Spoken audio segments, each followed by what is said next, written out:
Assalamualaikum, jumpa lagi. Kali ni dengan Kak Bina nak buat pizza buatan sendiri. Okey.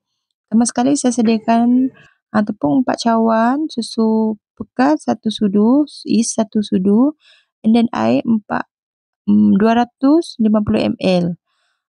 Masukkan dia pelan-pelan ke dalam dough tu. Dah sebati macam tu. Dah siap, ulilah guna tangan. Bila dah buat macam ni, dah nampak macam okey, dah boleh guna tangan, guna tangan. Kalau ada mixer, guna mixer. Macam saya ni, saya malas guna mixer sebab dia tak banyak juga pun.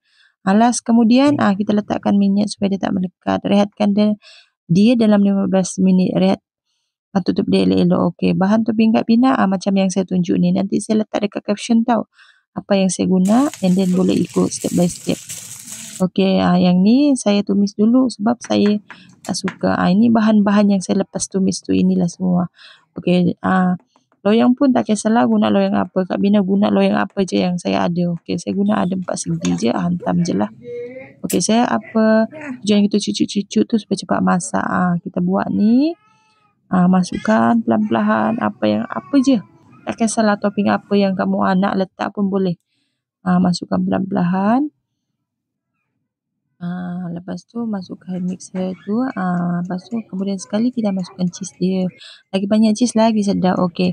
Saya guna suhu 190. Saya guna masak 40 minit. Api atas bawah. Tunggu sampai jadi cantik, jadi garing, jadi wangi. Dah siap. Cantik kan? Sedap. Alhamdulillah. Berjaya. Okey.